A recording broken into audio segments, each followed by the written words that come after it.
Alright, good afternoon, Earth. This is Adam Sturch broadcasting from the Mushroom Ash in Taos, New Mexico. Trying to start my stopwatch, making sure it's working before I do anything else. Okay, I think it's fine. Alright, what am I doing today? Here we go. Right here is going to be two figures, a girl and a boy, sitting sort of cross-legged, facing each other, hands out. Going to be a real simple lovers scene. So I'll do that with some white paint, outline it with black, and see how it sets in the overall composition before I work on the next thing. And I might do some detailing on the checkerboards if there's some time, or checker tile of the madhouse room. Maybe reinforce some of the line work on the foggy mountain scene over here. So let's see. My involvement with this is no different from your own. A sincere desire to untangle these questions before the yawning grave closes over the enterprise and the entire thing becomes moot.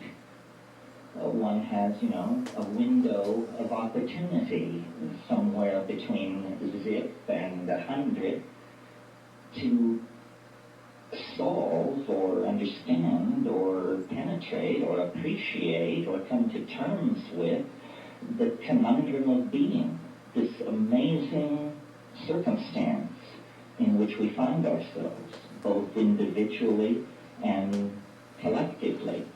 Collectively, we find ourselves, somewhere between the slime and the archangels, making our way perilously over the millennia up the evolutionary ladder toward the Platonic light or something like that. At least this is the myth of intellectuals of the high-tech industrial democracies evolved over the past 150 years, the triumphant ascent of organic life toward ever greater complexity. Individually, we each find ourselves born into a culture we have no share in designing, but that we will be expected to inhabit, inculcate, and in fact pass on to our own progeny. And so this is our circumstance, I think, individually and collectively, thrown into being, Heidegger said. We didn't ask for it. Here it is.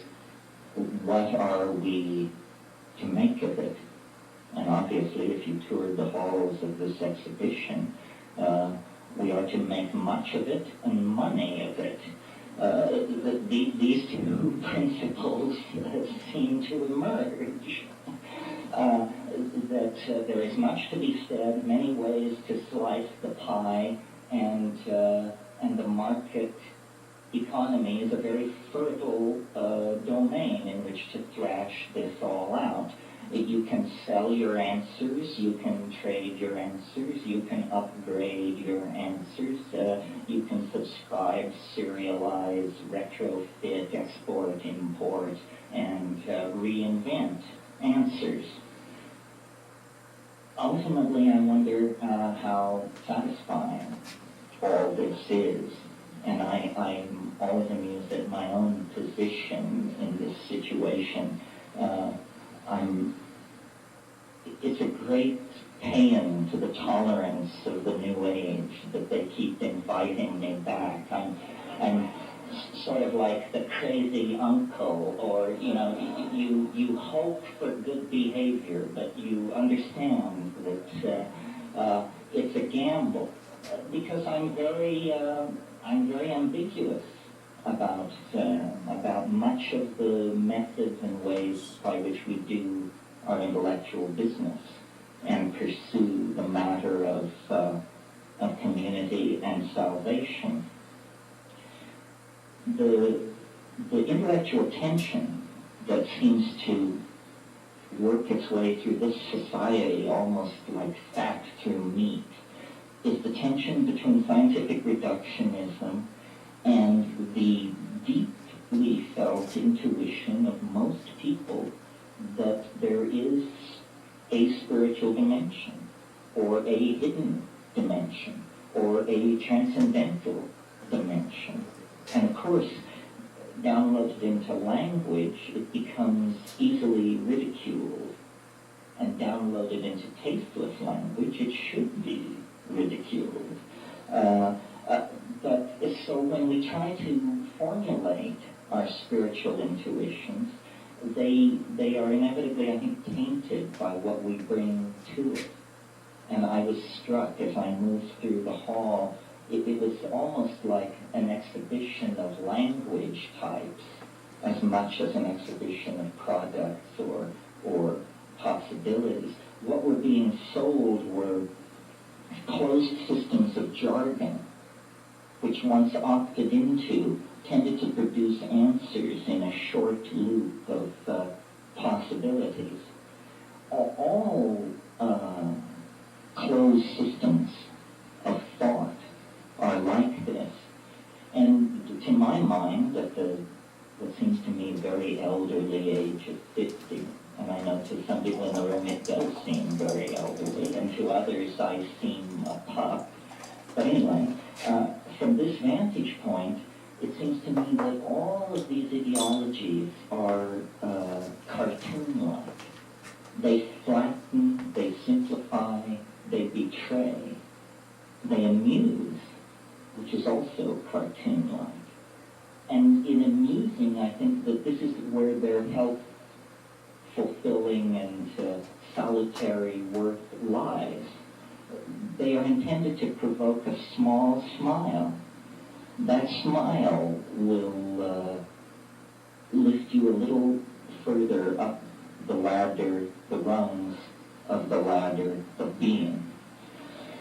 So I thought today what I would talk about is some of the conclusions that I've come to out of a life of psychedelic voyaging, living inside this insanely contradictory society, and going through the standard moves: marriage, divorce, children, career, controversy, allies, enemies, attorneys, counselors, consultants, accountants, so forth and so on, the same world you live in. What have well, the first thing I concluded was to try and flee it, which I did a pretty good job of by going to Hawaii, which, believe me, is a private Idaho.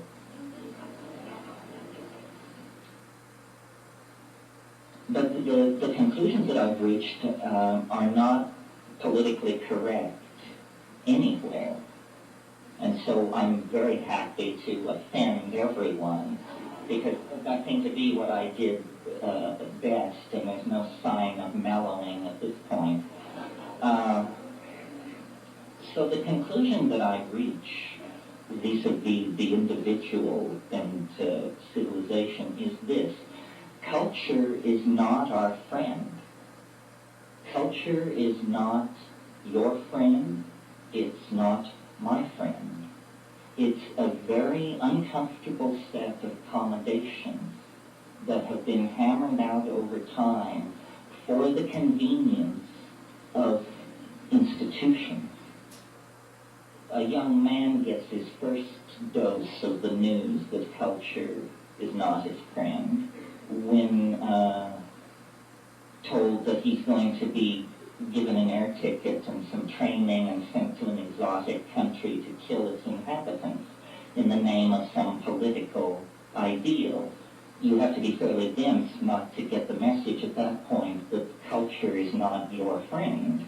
It is using you for its purposes. You would never dream of doing what it now proposes as the only conceivably right and righteous course of action. Well, that's, a black and white, a stark and enormous of what I'm talking about. But I think every day, in thousands of ways, we betray our impulses toward wholeness, toward community, toward freedom, toward the spirit by genuflecting to cultural values that are squirrely or toxic or simply wrong-headed or culture is not your friend. It's an illusion. What kind of an illusion is it?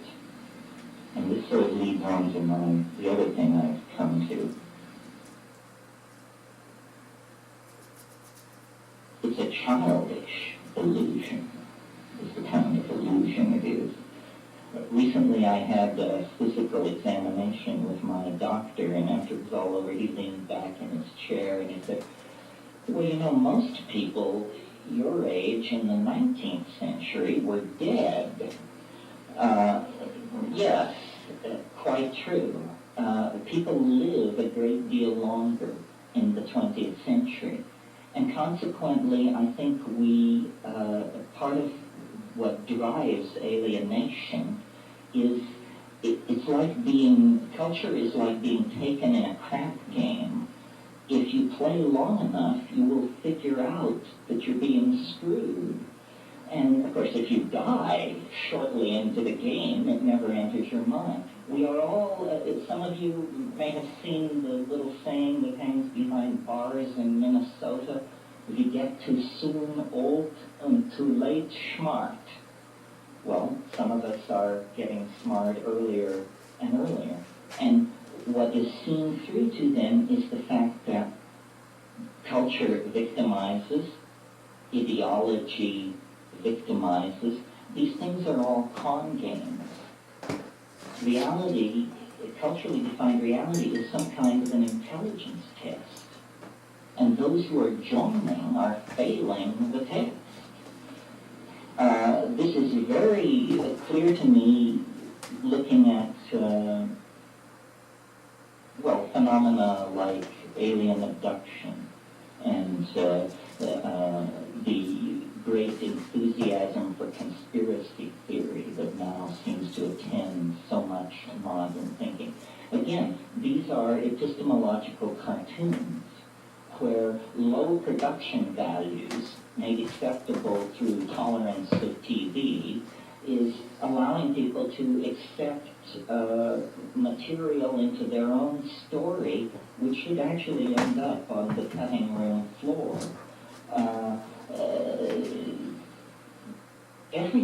Nothing is what it appears to be. Surely you've noticed that. That's A, right? A is nothing is what it appears to be. Well, therefore, complex, difficult, tricky, and mercurial things are even less likely to be what they claim to be than other forms of reality. So, confronted with the endless whispered rumors and doctored photographs and breathless testimony from the denizens of trailer courts and so forth and so on, what is one to make of all that? Well, I think the message is return to basics. The information matrix has become compromised. The data stream is now suspect. Return to first principles. What are first principles? That's what the 20th century is trying to figure out. Yes, what are first principles? I'd like to suggest to you that a place to begin is the body. You have one. It isn't ideologically defined. It can be ideologically defined. In Catholic school, the nuns used to tell us we should dress in darkness so we wouldn't be an occasion of sin to ourselves. That's an example of the body becoming ideologically defined. But it precedes culture. Culture has to deal with the fact that your eyes are on the front of your face and your anal pore is located near your genitals. Culture would probably rather have it some other way. It would be so convenient, but hey, it's a given. I'm so happy our rumps don't swell in estrus the way some of the other primates do. Can you imagine Giorgio Armani trying to create a line of fashion that comes to terms with that? But I digress. So the body is a pre-cultural given. And coming with the body is this amazing thing which everyone wants to give away, throw away, get away from, called the felt moment of immediate experience. The felt moment of immediate experience. This is you, now, here, in your body, with the cheeseburger slowly dissolving, the cup of coffee, the caffeine, the bladder, all of these things, collisions, concrescences, the crossing of trajectories of mental process, digestive process, metabolism, intent, income, emotional state, the felt presence of immediate experience, lodged in the body-mind system in the moment. That's who you are. That's what they can't take away from you. Whether they drag you away to prison, beat you, drug you, whatever they do to you, you will still have some kind of felt presence of experience until you drift into the darkness of non-entity. So there then, one can begin to build outward from that core and say, aha, so the stuff of understanding is not information passed by culturally validated coding systems among the primates at high chatter rate. In other words, the truth is not in the public space or the historical space. The truth is in the felt space of the body in the moment. Well, so some great religions have gotten this far, and they, whatever they are, and there are many of them, come at last to advocate something called meditation, which has many guises and travels under many names and methods, but what it primarily is attention to attention. And what it primarily reveals in the ordinary metabolism is, frankly, bloody little. The meditators will tell you how incredibly boring it is. And the rhetoric of the religions that have made meditation the centerpiece of their ontology is a rhetoric of nihilism. I mean, this is, I should have said nihilism, because this is sort of the dirty little secrets of Buddhist ontology. It isn't the cheerful new Buddhism being exported from California. It's the old-style Nagarjunian Buddhism that says, it is an emptiness within an emptiness, after an emptiness, before an emptiness. This is Nagarjuna on the nature of Bodhi mind.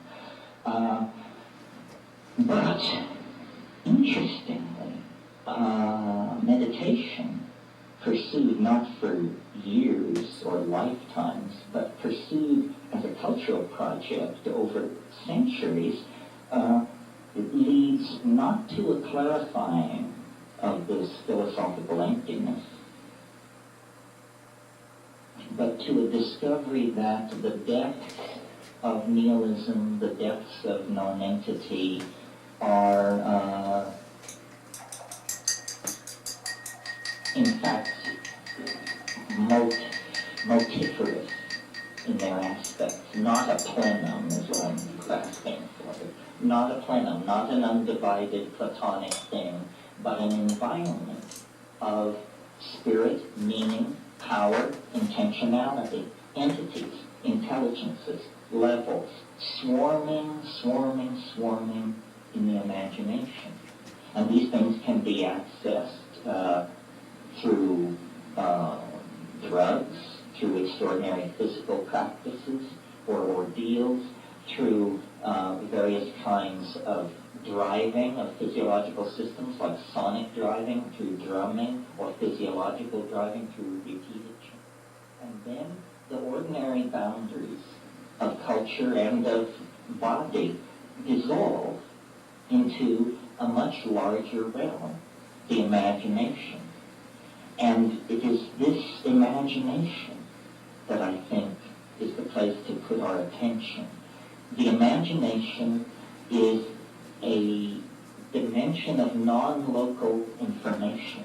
Quantum physics is now moving towards securing the idea that in some kind of a mathematical superspace, all particles in the universe maintain a kind of super state of connectivity called Bell's non-local connectivity.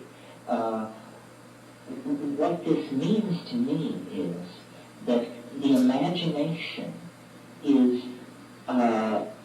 literally another dimension, a dimension that is non-local. Now, the mind, the animal mind, the human mind, the Paleolithic mind, evolved as a master coordinator of sensory data coming into the body from the senses about the level of threat and danger in immediate three-dimensional space. That's the mind's evolutionary function, to preserve the body, to preserve the genetic stream of unfolding by detecting and avoiding threat. And so our minds have evolved in the same way that water takes the shape of its container. Our minds have evolved to take the shape of three-dimensional space and time under cultural and environmental pressure. Well, we've paid a huge price for this. It probably also has ensured that we're here this afternoon to discuss it. But it's been a long time since the instantaneous reflex to bash the brains out of anything moving near you that's unfamiliar has served us well. You know, I mean, that got old 12,000 years ago. The entire enterprise of civilization has been about something else. The felt presence nearby, ineffable, unsayable, but uncannily penetrating of beauty, of mathematical connectivity, of supernatural power. And so these are the things, the exploration of which, the singing about of which, make us human beings. The exploration of the universe of the unseen is the business of human beings. It's why we are the way we are.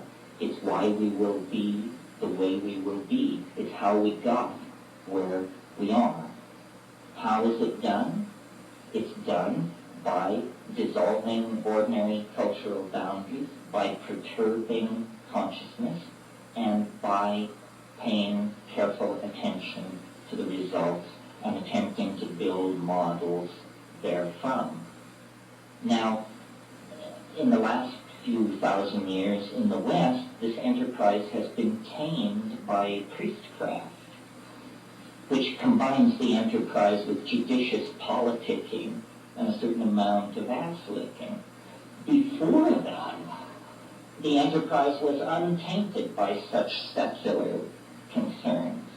It was full force forward into the unknown. And this is the great era of shamanism.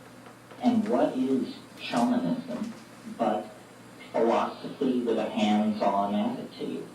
Philosophy not made around the campfire, but philosophy based on the acquisition of extreme experience. That's how you figure out what the world is, not by bicycling around in the burbs, but by forcing extreme experience.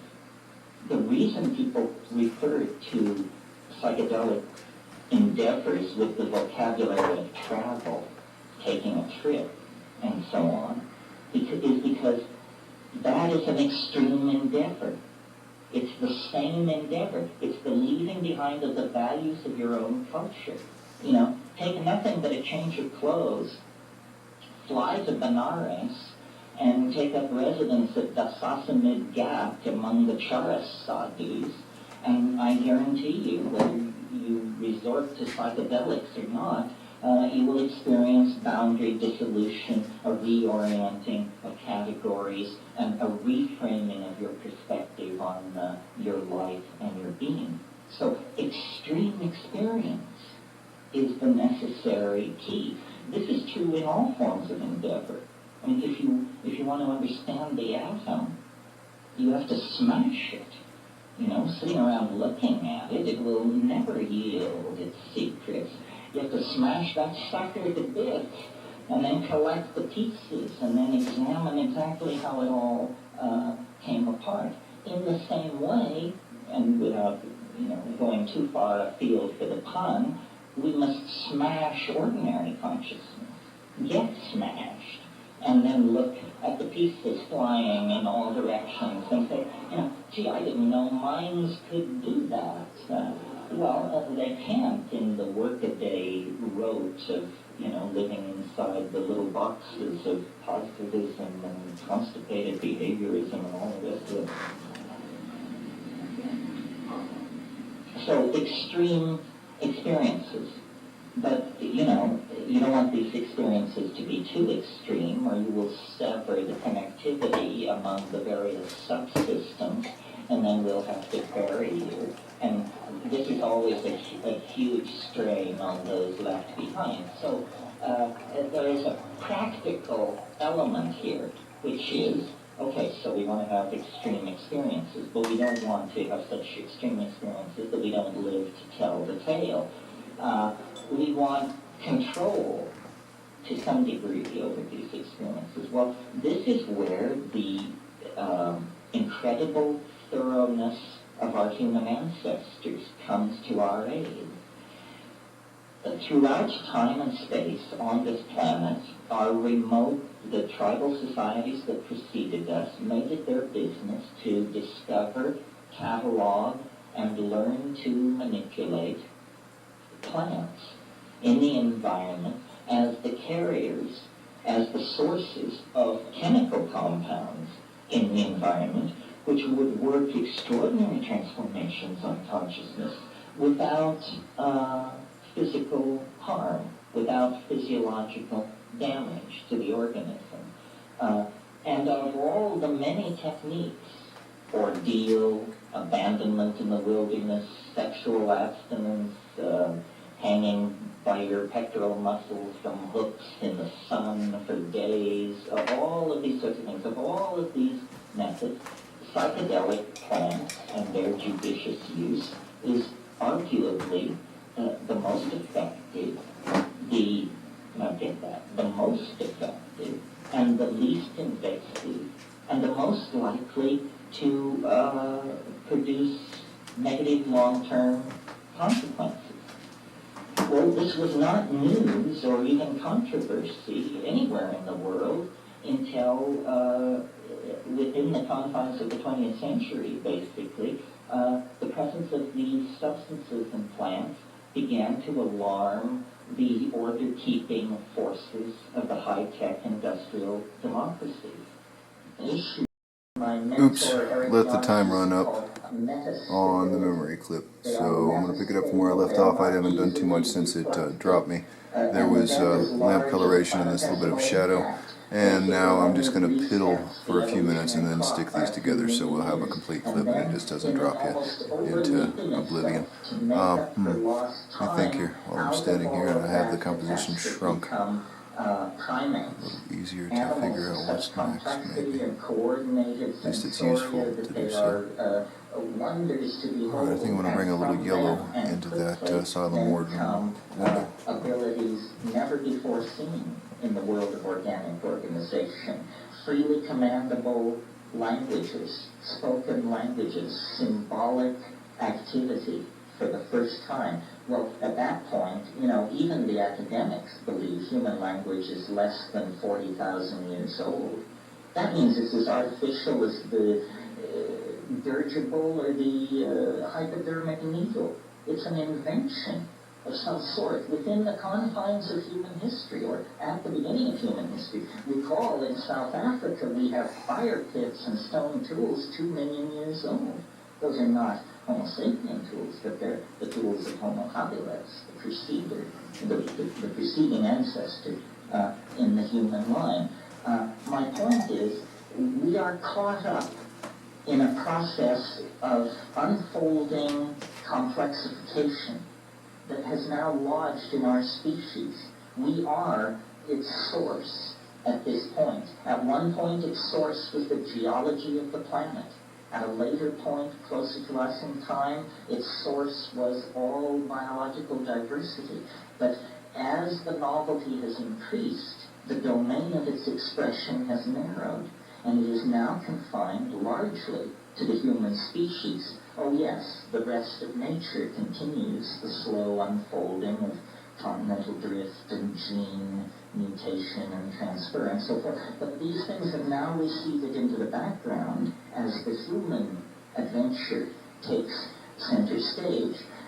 So it's almost as though, in fact, this is what I believe, that we are not pushed from behind by the causal unfolding of historical necessity, but that we are in the grip of an attractor of some sort, which lies ahead of us in time.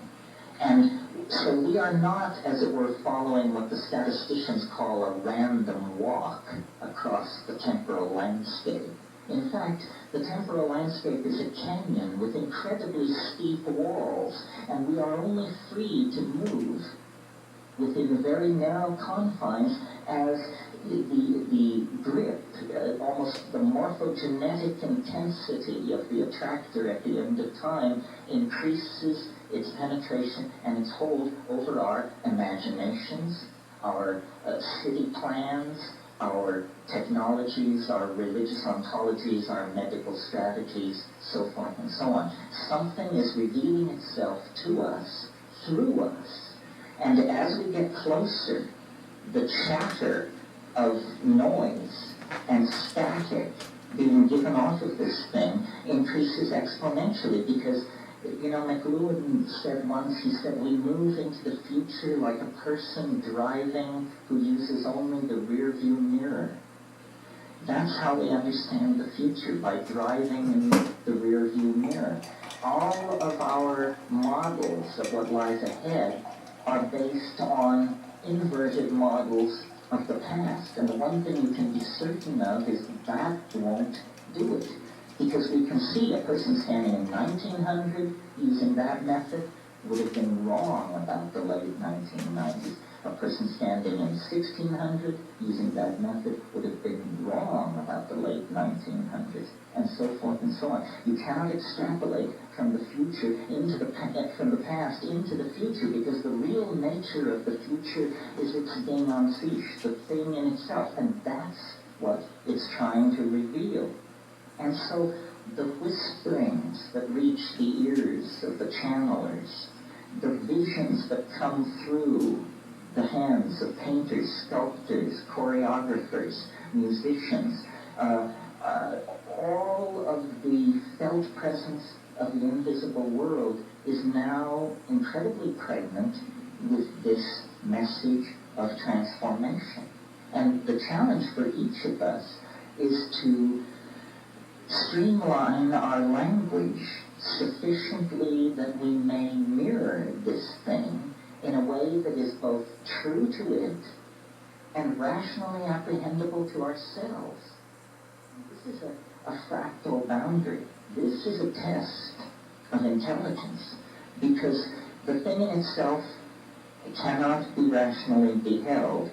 The enzymologist J.B.S. Haldane once said, he said, the world is not only stranger than we suppose, it's stranger than we can suppose. That to me is a dizzying thought, and obviously true.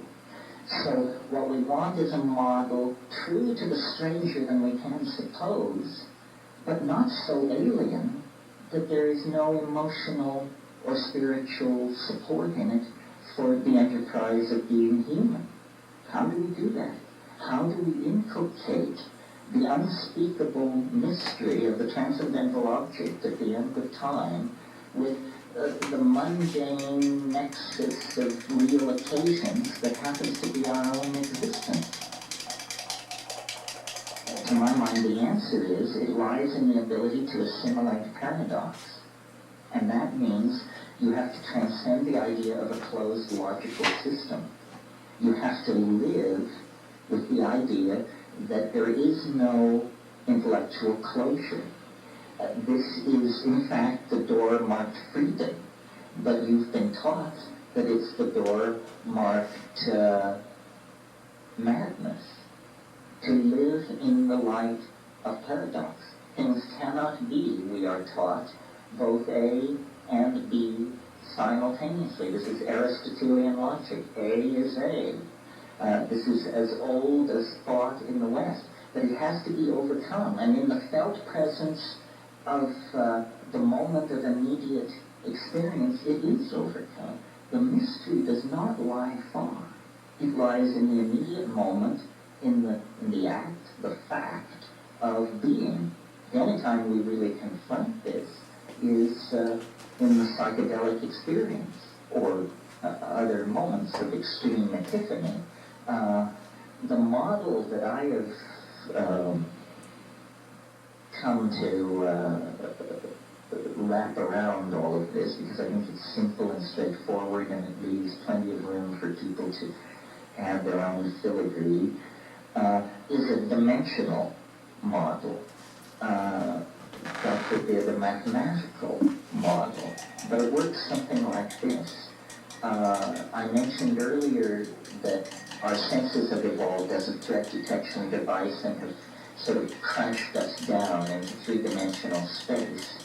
The shaman, wherever and whenever he or she does their shamanizing, the shaman is a person who is able to transcend the dimensional confines of cultural existence. They know more than the people they serve. The people they serve are like children within the game of culture. Only the shaman knows that culture is a game. Everyone else takes it seriously. That's how he can do his magic. I was recently in Australia, and of course Aboriginal culture and shamanism is a topic of great interest down there. And I learned, maybe some of you already knew this, that the term for shaman among English-speaking Aboriginals, of whom there are many, some who have spoken it for several hundred years, or over 100 years anyway, the term for shaman is simply clever fella. And if someone says, I am a clever fella, they are making a professional claim of great weight. But I love that, because it says it all. You know, a clever fella. When I was in the Amazon in my exploring days, we would go up these rivers to these bare-assed folks and to spend time with them. And the people would want to, touch the outboard motors and look at your camera equipment and the butterfly nets and gather around, open-faced, totally innocent. You could always tell the shaman, because first of all, he usually didn't come out to see who was there, even though no one ever came. Even though these people had visitors once every 6 months, the guy who wouldn't come out of his hut for the only event in 6 months was inevitably the shaman. And when you met him, he wasn't interested in your Velcro or your break-apart, glow-in-the-dark little trinkets or any of the rest of it. He was looking straight at you through the eyes. So that gets the scene set for the lovers there, and looks like a painting or a window viewing out into a cityscape, a little lamp, and I'll add some color and detail them more. But I just kind of want to get all the scenes roughed in and blended one on top of the other or through the other, where everything is going to be placed before I start rendering and detailing and shadowing and colorizing more. So that's it for the moment, though. Let that dry and we'll pick this up and see where it goes next time. Have a good night, Earth. That's Adam Sturch broadcasting from the Mushroom Mansion, Taos, New Mexico, working on oil painting. Memories present. Enters into the